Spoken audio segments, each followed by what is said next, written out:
कभी आपने ये महसूस किया है कि आप इस दुनिया में जी तो रहे हैं लेकिन अंदर से टूट चुके हैं। लोग आपको साधारण समझते हैं, हालात आपको कमजोर बना देते हैं और धीरे धीरे आप खुद भी ये मान लेते हैं कि आप बस एक आम इंसान हैं। लेकिन अगर मैं आपसे कहूं कि आपके भीतर एक ऐसी शक्ति छिपी है जिसे आपने आज तक पहचाना ही नहीं, एक ऐसी सच्चाई जो अगर आपको समझ आ जाए तो डर खत्म हो सकता है, हीन भावना खत्म हो सकती है और शायद आपकी पूरी जिंदगी बदल सकती है। इस वीडियो को अंत तक जरूर देखना, क्योंकि आज हम उस रहस्य की बात करेंगे जिसे ऋषि मुनियों ने हजारों साल पहले समझ लिया था, लेकिन आज का इंसान अपने ही मन के शोर में उसे भूल चुका है। और सबसे हैरानी की बात यह है कि जिस चीज को तुम आज कमजोरी समझ रहे हो वही तुम्हारी सबसे बड़ी ताकत हो सकती है। लेकिन उस सत्य तक पहुंचने से पहले तुम्हें अपने मन के उस अंधेरे को समझना होगा जहां से तुम्हारा डर पैदा होता है, तुम्हारी बेचैनी पैदा होती है और वो आवाज पैदा होती है जो हर दिन तुमसे कहती है तुम कुछ नहीं हो। नमस्कार दोस्तों,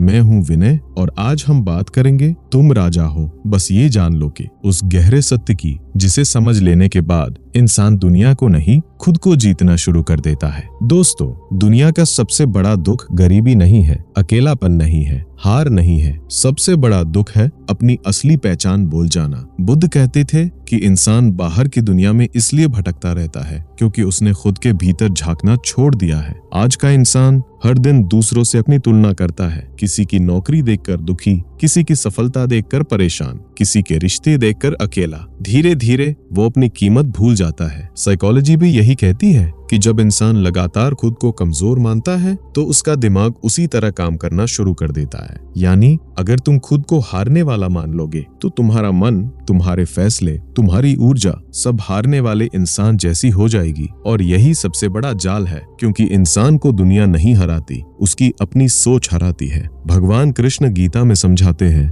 कि इंसान का मन ही उसका मित्र बन सकता है और वही मन उसका सबसे बड़ा शत्रु भी बन सकता है। अब जरा सोचो, अगर तुम्हारा अपना मन ही हर दिन तुम्हें कमजोर कहे तो तुम मजबूत कैसे बनोगे? बचपन से तुम्हें क्या सिखाया गया कि तुम दूसरों से कम हो, कि तुम्हें लोगों की मंजूरी चाहिए, कि तुम्हारी कीमत तुम्हारे पैसों, तुम्हारी नौकरी, तुम्हारे कपड़ों और लोगों की राय से तय होती है। लेकिन ऋषि मुनियों ने हजारों साल पहले एक अलग सत्य समझ लिया था। उन्होंने कहा, इंसान भिखारी बनकर पैदा नहीं होता, वो भीतर से पूर्ण होता है। लेकिन समाज, डर और लगातार मिलने वाली असफलताएं धीरे धीरे उसके भीतर बैठे राजा को सुला देती हैं और फिर इंसान पूरी जिंदगी अपने ही सिंहासन को खोजता रहता है, कभी रिश्तों में, कभी पैसों में, कभी लोगों की तारीफ में, लेकिन उसे शांति नहीं मिलती। क्यों? क्योंकि जिसे वो बाहर खोज रहा है वो हमेशा उसके भीतर था। लेकिन अभी सबसे बड़ा सवाल ये है, अगर इंसान सच में भीतर से राजा है तो फिर वो इतना दुखी क्यों है, इतना डरा हुआ क्यों है, इतना बेचैन क्यों है? यही वो रहस्य है जिसे समझने के बाद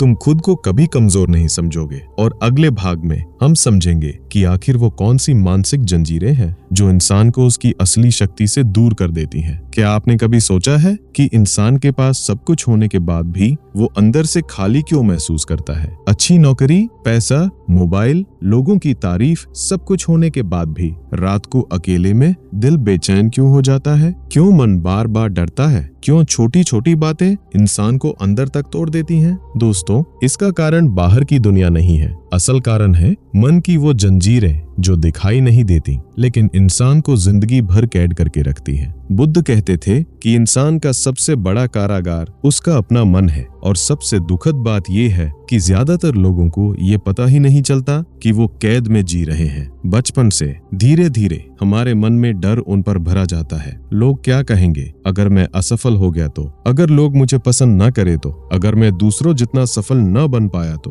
और फिर इंसान अपनी असली जिंदगी जीना छोड़ देता है, वो बस लोगों को खुश करने में लग जाता है। साइकोलॉजी इसे अप्रूवल एडिक्शन कहती है, यानी दूसरों की मंजूरी की लत। ऐसा इंसान हर समय दूसरों की नजरों में अच्छा बनने की कोशिश करता है, लेकिन भीतर से वो खुद को खो देता है। कबीर ने कहा था कि जब इंसान खुद को भूल जाता है तब पूरी दुनिया भी उसे शांति नहीं दे सकती। अब जरा अपने जीवन को देखो, कितनी बार ऐसा हुआ जब तुम कुछ करना चाहते थे लेकिन डर गए क्योंकि लोग क्या सोचेंगे। कितनी बार तुमने अपनी खुशी छोड़ी सिर्फ इसलिए ताकि कोई नाराज न हो जाए। धीरे धीरे इंसान दूसरों के हिसाब से जीने लगता है और वहीं से उसकी आत्मा कमजोर होने लगती है। भगवान कृष्ण समझाते हैं कि जो इंसान हर समय बाहरी चीजों पर निर्भर रहता है उसका मन कभी स्थिर नहीं हो सकता, क्योंकि बाहर की दुनिया हमेशा बदलती रहती है। आज लोग तुम्हारी तारीफ करेंगे, कल वही लोग तुम्हें भूल जाएंगे। आज सफलता है, कल असफलता आ सकती है। अगर तुम्हारी खुशी बाहरी चीजों पर टिकी है तो तुम्हारा दुख भी तय है। यही कारण है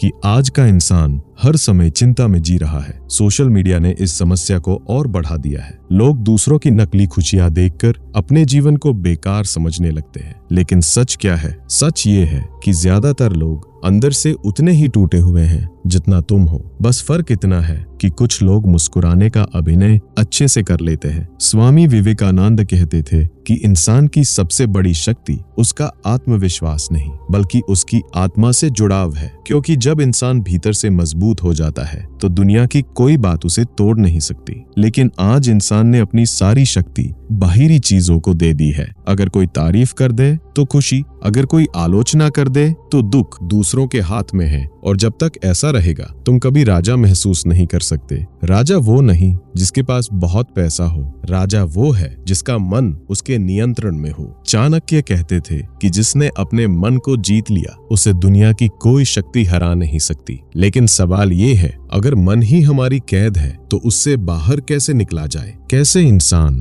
डर, हीन भावना और लोगों की राय से ऊपर उठ सकता है? अगले भाग में हम समझेंगे उस सबसे बड़े भ्रम को जिसने इंसान को उसकी असली शक्ति से दूर कर दिया है। दोस्तों, इस दुनिया का सबसे बड़ा भ्रम क्या है? गरीबी, असफलता, अकेलापन? नहीं, सबसे बड़ा भ्रम है खुद को छोटा समझना। और यही वो जहर है जो धीरे धीरे इंसान की आत्मा को कमजोर कर देता है। तुमने ध्यान दिया होगा कि जब कोई इंसान बार बार हारता है तो एक समय के बाद वो कोशिश करना भी छोड़ देता है। उसे लगने लगता है कि शायद वो इसी लायक है। साइकोलॉजी इसे लर्न्ड हेल्पलेसनेस कहती है, यानी बार बार के दुख और असफलता के बाद दिमाग ये मान लेता है कि अब कुछ बदल नहीं सकता और फिर इंसान अपनी शक्ति होते हुए भी कमजोर जिंदगी जीने लगता है। ठीक वैसे ही जैसे एक हाथी जब हाथी छोटा होता है तो उसे पतली रस्सी से बांध दिया जाता है। वो बहुत कोशिश करता है लेकिन रस्सी तोड़ नहीं पाता। धीरे धीरे वो मान लेता है कि वो कभी आजाद नहीं हो सकता। फिर जब वही हाथी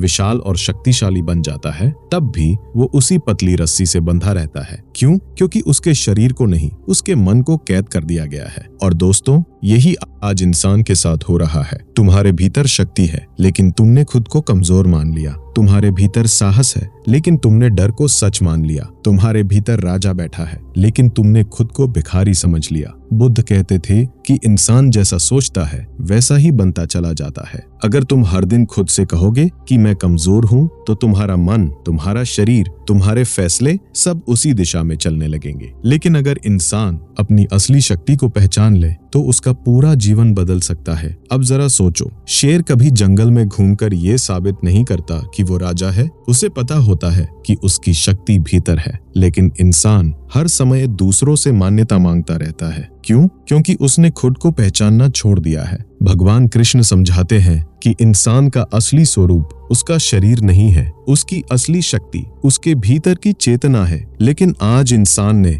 खुद को सिर्फ शरीर मान लिया है। इसलिए जैसे ही कोई उसे अपमानित करता है वो टूट जाता है। कोई उसे नजरअंदाज करे तो बेचैन हो जाता है। कोई उससे आगे निकल जाए तो जलने लगता है, क्योंकि उसकी पहचान भीतर से नहीं बाहर से बनी हुई है। और यही दुख की जड़ है। कबीर कहते थे कि जो इंसान खुद को जान लेता है उसे दुनिया का कभी अड़ाप नहीं रहता। लेकिन खुद को जानना इतना मुश्किल क्यों है? क्योंकि मन हर समय बाहर भागता रहता है। मोबाइल, लोग, तुलना, इच्छाएं, डर, इतना शोर है कि इंसान अपनी आत्मा की आवाज सुन ही नहीं पाता। स्वामी विवेकानंद कहते थे कि सारी शक्ति तुम्हारे भीतर है लेकिन तुमने अपनी आंखों पर डर की पट्टी बांध रखी है। अब सवाल ये है, अगर इंसान के भीतर सच में इतनी शक्ति है तो फिर वो उसे महसूस क्यों नहीं कर पाता? क्यों वो हर समय बेचैन रहता है? क्यों उसे हमेशा लगता है कि उसके जीवन में कुछ कमी है। अगले भाग में हम उस मानसिक भूख को समझेंगे जो इंसान को कभी संतुष्ट नहीं होने देती।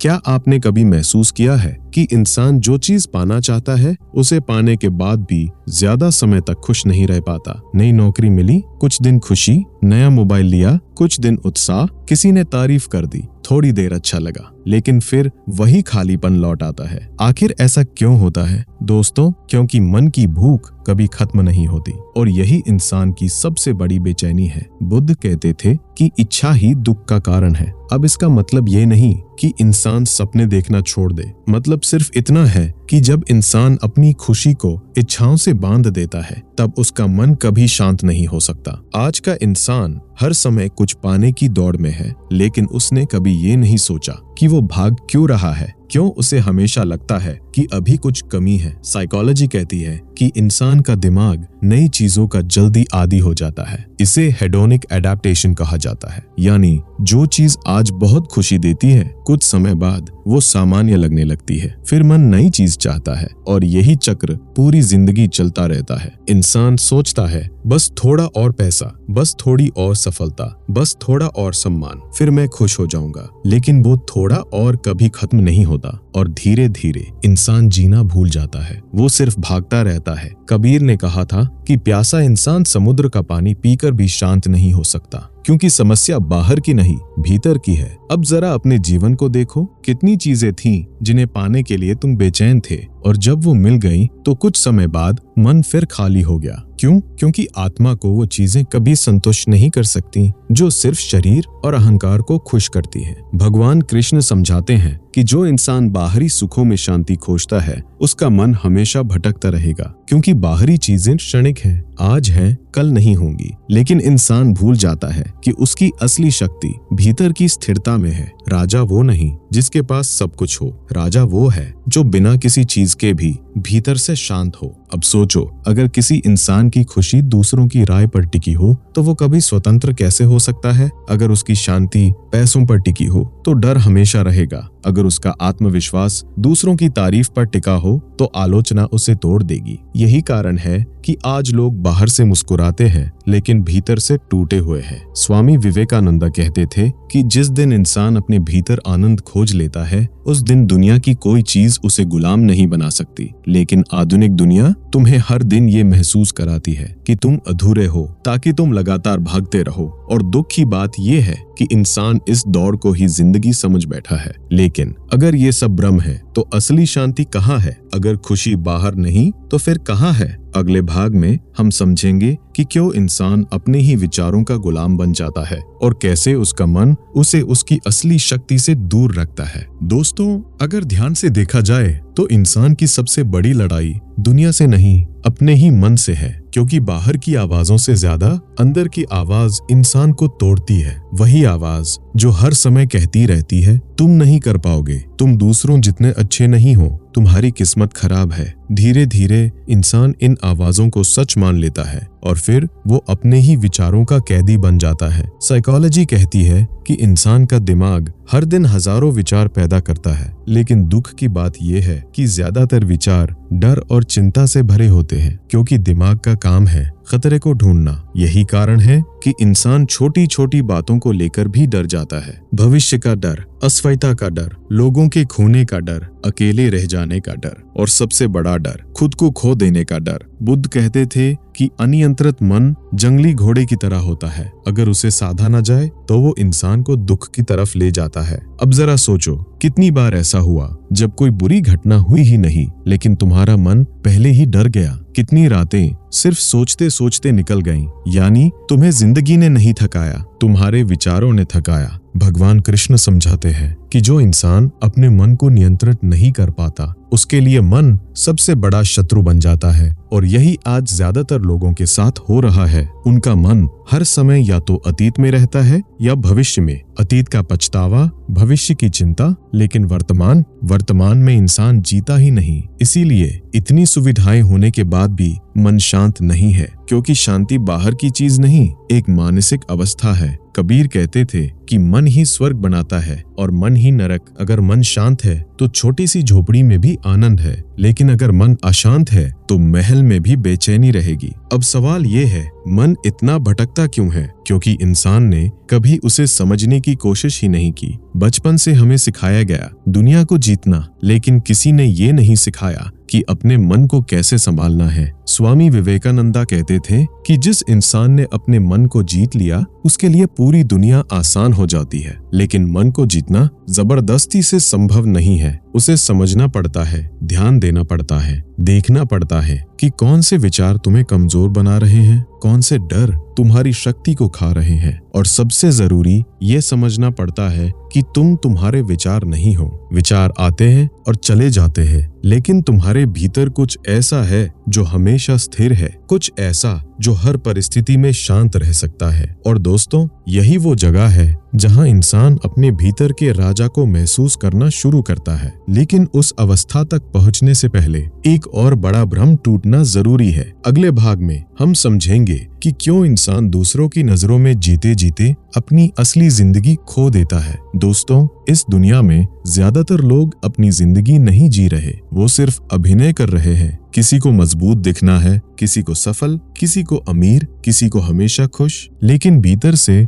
हर इंसान किसी न किसी डर में जी रहा है। डर कि लोग उसे कमजोर ना समझ ले, और यही डर धीरे धीरे इंसान को नकली बना देता है। अब जरा सोचो, तुम्हारे कितने फैसले सच में तुम्हारे अपने थे और कितने फैसले सिर्फ इसलिए लिए गए क्योंकि समाज यही चाहता था। कौन सा करियर चुनना है, कैसे कपड़े पहनने हैं, कैसे बोलना है, किससे दोस्ती करनी है। धीरे धीरे इंसान अपनी असली पहचान खो देता है और फिर एक दिन उसे खुद भी नहीं पता होता कि वो वास्तव में कौन है। साइकोलॉजी इसे सोशल कंडीशनिंग कहती है, यानी समाज धीरे धीरे तुम्हारे मन को प्रोग्राम कर देता है। तुम्हें बताया जाता है कि सफलता कैसी दिखती है, खुशी कैसी दिखती है और एक अच्छा इंसान कैसा दिखता है। फिर इंसान अपनी आत्मा की आवाज सुनना बंद कर देता है, वो सिर्फ भीड़ का हिस्सा बन जाता है। लेकिन दोस्तों, भीड़ कभी राजा नहीं बनाती, भीड़ सिर्फ अनुकरण करना सिखाती है। राजा हमेशा अकेले सोचता है। बुद्ध ने राजमहल छोड़ दिया था क्योंकि उन्हें समझ आ गया कि बाहरी सुख भीतर की शांति नहीं दे सकते। अब सोचो, जिस इंसान के पास सब कुछ था वो भी बेचैन था। क्यों? क्योंकि आत्मा को दिखावे से शांति नहीं मिलती। आज सोशल मीडिया ने इस भ्रम को और बढ़ा दिया है। हर कोई अपनी जिंदगी का सबसे सुंदर हिस्सा दिखा रहा है और देखने वाला इंसान अपने जीवन को अधूरा समझने लगता है। लेकिन सच्चाई क्या है? सच्चाई ये है कि जो इंसान सबसे ज्यादा दिखावा करता है, अक्सर वही भीतर से सबसे ज्यादा खाली होता है। क्योंकि जिसे सच में अपनी शक्ति का एहसास होता है, उसे दुनिया को साबित करने की जरूरत नहीं पड़ती। शेर जंगल में घूम घूम कर नहीं कहता कि वो राजा है, उसकी मौजूदगी ही काफी होती है। स्वामी विवेकानंदा कहते थे कि जिस दिन इंसान दूसरों की राय से ऊपर उठ जाता है, उसी दिन उसकी असली स्वतंत्रता शुरू होती है। लेकिन ऐसा करना इतना कठिन क्यों है? क्योंकि इंसान को बचपन से ही स्वीकृति की आदत पड़ चुकी है। तारीफ मिले तो अच्छा लगता है, आलोचना मिले तो दुख, यानी तुम्हारी खुशी का नियंत्रण दूसरों के हाथ में है। और जब तक ऐसा रहेगा, तुम भीतर से मजबूत नहीं बन सकते। भगवान कृष्ण समझाते हैं कि स्थिर बुद्धि वाला इंसान प्रशंसा और अपमान दोनों में शांत रहता है, क्योंकि उसे पता होता है कि उसकी असली कीमत दुनिया तय नहीं कर सकती। अब जरा अपने जीवन को देखो, कितनी बार तुमने सिर्फ लोगों को खुश करने के लिए खुद को दुख दिया? कितनी बार तुमने अपनी सच्ची भावनाएं छिपाई? कितनी बार तुमने भीतर से टूटे होने के बाद भी मुस्कुराने का अभिनय किया? धीरे धीरे ये अभिनय इतना बड़ा हो जाता है कि इंसान खुद से दूर हो जाता है, और यही सबसे बड़ा दुख है। क्योंकि जिस इंसान का खुद से संबंध टूट जाए, उसे पूरी दुनिया भी खुश नहीं कर सकती। लेकिन सवाल ये है, अगर इंसान को दूसरों की राय से आजाद होना है, तो शुरुआत कहाँ से करे? कैसे वो अपने भीतर की असली शक्ति को महसूस करे? अगले भाग में हम समझेंगे उस मौन की शक्ति को, जहाँ इंसान पहली बार खुद से मिलना शुरू करता है। दोस्तों, इस दुनिया में सबसे शक्तिशाली चीज क्या है? पैसा, शक्ति, नाम नहीं। सबसे शक्तिशाली चीज है मौन। क्योंकि मौन में इंसान पहली बार दुनिया की आवाज नहीं, अपने भीतर की आवाज सुनता है। आज का इंसान हर समय शोर में जी रहा है। मोबाइल का शोर, लोगों की राय का शोर, भविष्य की चिंता का शोर, अतीत के पछतावे का शोर। इतना शोर कि उसे खुद की आत्मा की आवाज सुनाई ही नहीं देती। अब जरा सोचो, आखिरी बार तुम कब कुछ देर पूरी शांति में बैठे थे, बिना मोबाइल, बिना किसी डिस्ट्रैक्शन, सिर्फ अपने साथ। शायद बहुत समय हो गया, क्योंकि आज इंसान अकेले रहने से डरता है। लेकिन बुद्ध कहते थे कि जो इंसान अकेले बैठ सकता है वही खुद को समझ सकता है। बाकी लोग पूरी जिंदगी खुद से भागते रहते हैं। साइकोलॉजी भी यही कहती है कि इंसान जब लगातार डिस्ट्रैक्शन में रहता है तो उसका दिमाग कभी गहराई से शांत नहीं हो पाता। यही कारण है कि आज लोगों का ध्यान कमजोर हो रहा है। मन हर समय बेचैन है। कुछ देर भी शांति में बैठो तो भीतर की बेचैनी सामने आने लगती है और इंसान तुरंत फिर किसी डिस्ट्रैक्शन की तरफ भाग जाता है। मोबाइल, वीडियो, लोग, बातचीत। क्यों? क्योंकि उसे डर है कि अगर वो सच में खुद के साथ बैठ गया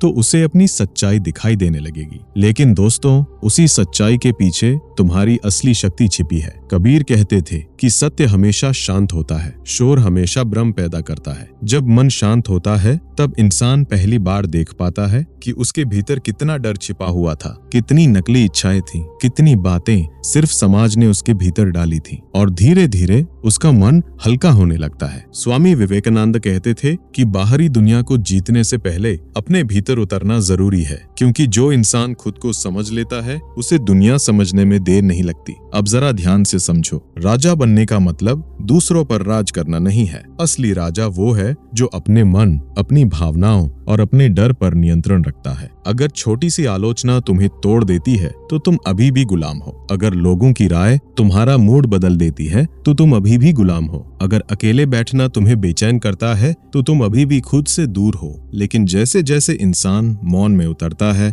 वैसे वैसे उसका मन मजबूत होने लगता है। इसे धीरे धीरे एहसास होता है कि उसकी सबसे बड़ी शक्ति भीतर की शांति है। भगवान कृष्ण समझाते हैं कि शांत मन वाला इंसान हर परिस्थिति में स्थिर रहता है, क्योंकि उसकी शक्ति बाहरी चीजों पर नहीं टिकी होती। अब सवाल ये है, अगर मौन इतना शक्तिशाली है तो फिर इंसान उससे डरता क्यों है? क्यों वो हर समय भागता रहता है? अगले भाग में हम समझेंगे उस गहरे डर को जिससे बचने के लिए इंसान पूरी जिंदगी अभिनय करता रहता है। दोस्तों, इंसान इस दुनिया में सबसे ज्यादा किस चीज से डरता है? गरीबी से, असफलता से, अकेलेपन से? नहीं, सबसे बड़ा डर है अपनी असली सच्चाई का सामना करना। क्योंकि जब इंसान अकेले में खुद से मिलता है तब उसे वो सब दिखाई देने लगता है जिससे वो पूरी जिंदगी भागता रहा। उसकी कमजोरी, उसका डर, उसका खालीपन, उसका नकली व्यक्तित्व। और यही कारण है कि ज्यादातर लोग हमेशा व्यस्त रहना चाहते हैं ताकि उन्हें खुद के बारे में सोचने का समय ही न मिले। साइकोलॉजी कहती है कि इंसान अक्सर अपनी भावनाओं को दबाता रहता है। वो दुख छिपाता है,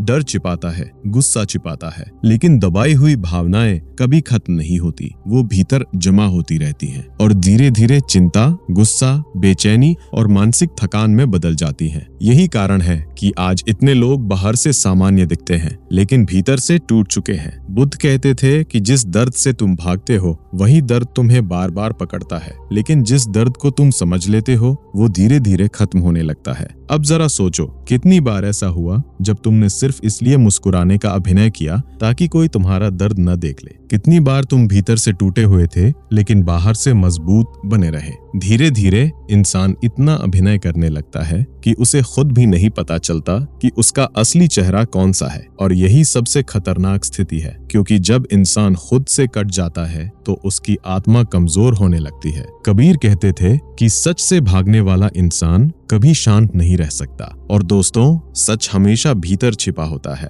बाहर नहीं। लेकिन इंसान बाहर क्यों भागता है? क्योंकि भीतर जाने के लिए साहस चाहिए। भीतर जाते ही तुम्हें अपनी गलतियां दिखेंगी, अपने डर दिखेंगे, अपनी कमजोरियां दिखेंगी, लेकिन वहीं तुम्हें अपनी असली शक्ति भी दिखाई देगी। स्वामी विवेकानंदा कहते थे कि निर्भय बनो, क्योंकि डर ही इंसान को सबसे ज्यादा कमजोर बनाता है। अब जरा ध्यान से समझो, जिस दिन इंसान अपने डर को देखना शुरू कर देता है उसी दिन उसका डर कमजोर होने लगता है, लेकिन जिससे वो भागता रहता है वो और बड़ा होता जाता है। भगवान कृष्ण समझाते हैं कि साहसी इंसान वो नहीं जिसे डर नहीं लगता। साहसी वो है जो डर के बावजूद सत्य का सामना करता है। और यही वो क्षण होता है जब इंसान भीतर से बदलना शुरू करता है। उसे धीरे धीरे एहसास होता है कि वो अपने दुख नहीं है, वो अपने डर नहीं है, वो अपने विचार नहीं है। उसके भीतर इन सब से कहीं ज्यादा बड़ी शक्ति मौजूद है। लेकिन अभी भी एक आखिरी जंजीर बाकी है, सबसे खतरनाक जंजीर, अहंकार। अगले भाग में हम समझेंगे कि कैसे अहंकार इंसान को उसकी असली शक्ति से दूर कर देता है और क्यों जितना बड़ा अहंकार उतना बड़ा भीतर का डर होता है। दोस्तों, अहंकार हमेशा जोर से बोलता है, लेकिन आत्मा हमेशा शांत रहती है। और दुख की बात यह है कि ज्यादातर लोग पूरी जिंदगी अहंकार की आवाज को ही अपना सच समझ लेते हैं। अहंकार क्या चाहता है? तारीफ, महत्व, ऊपर होने का एहसास। उसे हर समय साबित करना होता है कि मैं कुछ हूँ, लेकिन भीतर से अहंकारी इंसान अक्सर सबसे ज्यादा डरा हुआ होता है, क्योंकि उसका पूरा अस्तित्व दूसरों की राय पर टिका होता है। अगर लोग तारीफ करें तो वो खुश, अगर लोग नजरअंदाज करें तो बेचैन, अगर कोई उससे आगे निकल जाए तो जलन, यानी उसकी शांति दूसरों के हाथ में है और यही गुलामी है। साइकोलॉजी कहती है कि इंसान अक्सर नकली पहचान बना लेता है। वो अपने असली दर्द को छिपाने के लिए एक मजबूत चेहरा पहन लेता है। कोई गुस्से के पीछे डर छिपाता है, कोई मजाक के पीछे अकेलापन, कोई सफलता के पीछे खालीपन। लेकिन सच कभी छिपता नहीं। जब इंसान अकेला होता है तो उसका असली चेहरा सामने आने लगता है। बुद्ध कहते थे कि मैं का भ्रम ही दुख की जड़ है। अब इसका मतलब ये नहीं कि इंसान खुद से नफरत करे। मतलब सिर्फ इतना है कि जो नकली छवि तुमने बना रखी है उसे सच मत समझो, क्योंकि असली तुम तुम्हारे नाम से भी बड़े हो, तुम्हारी सफलता से भी बड़े हो, तुम्हारी असफलता से भी बड़े हो। लेकिन अहंकार इंसान को हर समय तुलना में रखता है। उसकी नजर हमेशा दूसरों पर रहती है। किसके पास ज्यादा पैसा है, कौन ज्यादा सुंदर है, कौन ज्यादा सफल है, और यही तुलना धीरे धीरे मन को जला देती है। कबीर कहते थे कि तुलना करने वाला मन कभी शांत नहीं हो सकता, क्योंकि उसे हमेशा लगेगा कि कोई उससे आगे है। अब जरा सोचो, अगर पूरी दुनिया में तुम्हारी तुलना करने वाला कोई न हो तो क्या तुम उतने ही दुखी रहोगे? शायद नहीं, क्योंकि तुम्हारा बहुत सा दुख तुम्हारी जिंदगी से नहीं, तुलना से पैदा हुआ है। स्वामी विवेकानंद कहते थे कि जिस दिन इंसान खुद को स्वीकार कर लेता है उसी दिन उसकी असली शक्ति जागने लगती है। लेकिन खुद को स्वीकार करना इतना कठिन क्यों है? क्योंकि अहंकार हमेशा और चाहता है, और ज्यादा सम्मान, और ज्यादा पहचान, और ज्यादा नियंत्रण। लेकिन आत्मा को और नहीं चाहिए, उसे सिर्फ शांति चाहिए। भगवान कृष्ण समझाते हैं कि स्थिर इंसान वही है जो सफलता और असफलता दोनों में संतुलित रहता है, क्योंकि उसे पता होता है कि उसकी असली कीमत इन चीजों से तय नहीं होती। और दोस्तों, यही वो क्षण है जब इंसान पहली बार भीतर से हल्का महसूस करने लगता है, जब वो अभिनय छोड़ना शुरू करता है, जब वो दूसरों जैसा बनने की कोशिश छोड़ देता है, जब वो खुद को साबित करने की दौड़ से बाहर निकलता है। लेकिन अभी भी एक बहुत बड़ा सत्य बाकी है, सबसे बड़ा सत्य जिसे समझने के बाद इंसान सच में भीतर से राजा महसूस करता है। अगले भाग में हम समझेंगे कि इंसान की असली शक्ति आखिर है क्या और क्यों पूरी दुनिया उसे बाहर खोजती रहती है। दोस्तों, इंसान पूरी जिंदगी शक्ति खोजता रहता है, कभी पैसे में, कभी रिश्तों में, कभी प्रसिद्धि में, कभी दूसरों की स्वीकृति में। लेकिन जितना वो बाहर खोजता है उतना ही भीतर से खाली होता जाता है। क्यों? क्योंकि असली शक्ति बाहर की चीज नहीं है, वो एक भीतर की अवस्था है। अब जरा ध्यान से समझो, अगर किसी इंसान के पास बहुत पैसा हो लेकिन मन अशांत हो तो क्या वो सच में शक्तिशाली है? अगर कोई बाहर से सफल दिखे लेकिन अकेले में टूट जाता हो तो क्या वो सच में मजबूत है? नहीं, असली शक्ति है भीतर की स्थिरता, वो स्थिति जहां इंसान परिस्थितियों से नहीं टूटता, जहां आलोचना उसे जला नहीं पाती, जहां असफलता उसे खत्म नहीं करती, जहां अकेलापन उसे डराता नहीं। और दोस्तों, यही अवस्था राजा की अवस्था है। राजा होने का मतलब सिंहासन पर बैठना नहीं, राजा होने का मतलब है अपने भीतर इतना स्थिर हो जाना कि दुनिया का शोर तुम्हारी शांति को छू न सके। बुद्ध कहते थे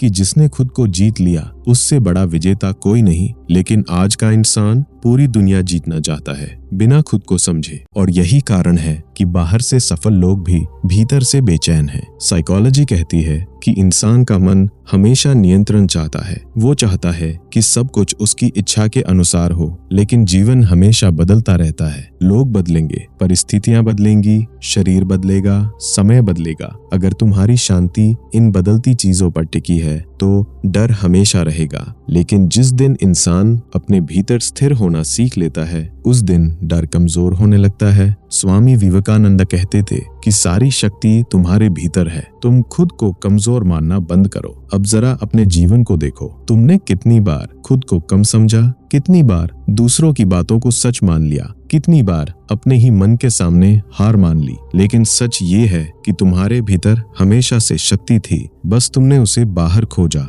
भगवान कृष्ण समझाते हैं कि इंसान जब खुद को सिर्फ शरीर मानता है तभी डर पैदा होता है, क्योंकि शरीर कमजोर हो सकता है, परिस्थितियां बदल सकती हैं, लेकिन भीतर की चेतना हमेशा स्थिर रहती है। और जैसे जैसे इंसान उस चेतना से जुड़ता है वैसे वैसे उसका डर खत्म होने लगता है। उसे एहसास होने लगता है कि वो परिस्थितियों का गुलाम नहीं है, वो दूसरों की राय का गुलाम नहीं है, वो अपने अतीत का गुलाम नहीं है। और यही एहसास धीरे धीरे उसे भीतर से स्वतंत्र बनाता है। लेकिन दोस्तों, अब समय आ गया है उस अंतिम सत्य को समझने का, वो सत्य जिसका वादा इस वीडियो की शुरुआत में किया गया था। अगले और अंतिम भाग में हम उस रहस्य को पूरी तरह समझेंगे जिसे जानने के बाद शायद तुम खुद को कभी छोटा नहीं समझोगे। दोस्तों, अब समय आ गया है उस अंतिम सत्य को समझने का, वो सत्य जिसे समझ लेने के बाद इंसान की पूरी जिंदगी बदल सकती है। ध्यान से सुनना, तुम कभी कमजोर थे ही नहीं, तुम सिर्फ भूल गए थे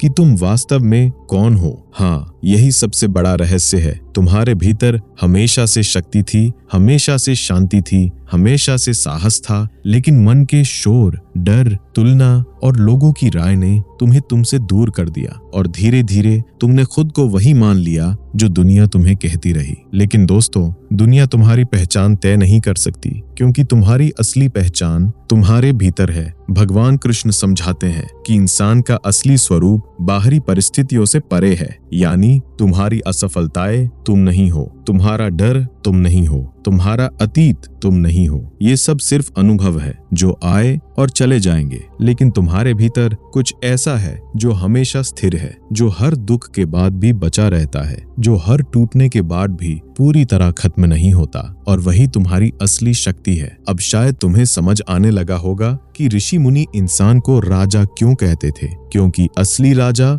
दूसरों पर राज नहीं करता, वो खुद पर राज करता है। उसका मन उसका गुलाम होता है, वो मन का गुलाम नहीं होता। उसे लोगों की मंजूरी की जरूरत नहीं होती, क्योंकि उसे अपनी कीमत पता होती है। उसे अकेलेपन से डर नहीं लगता, क्योंकि उसका खुद से संबंध जुड़ चुका होता है। उसे हर समय अभिनय नहीं करना पड़ता, क्योंकि वो खुद को स्वीकार कर चुका होता है। बुद्ध कहते थे कि जिस दिन इंसान खुद को समझ लेता है, उस दिन उसका दुख हल्का होने लगता है। और दोस्तों, यही जागरण है, यही वो क्षण है जब इंसान पहली बार भीतर से स्वतंत्र महसूस करता है। अब जरा आंखें बंद करके सोचो, तुम कितने सालों से दूसरों जैसा बनने की कोशिश कर रहे थे, कितने सालों से तुम खुद को साबित करने में लगे थे, कितनी बार तुमने खुद को कम समझा। लेकिन सच ये है, जिस शक्ति को तुम बाहर खोज रहे थे वो हमेशा तुम्हारे भीतर थी। जिस सम्मान को तुम लोगों से मांग रहे थे उसकी शुरुआत खुद को स्वीकार करने से होती है। जिस शांति के लिए तुम पूरी दुनिया में भटक रहे थे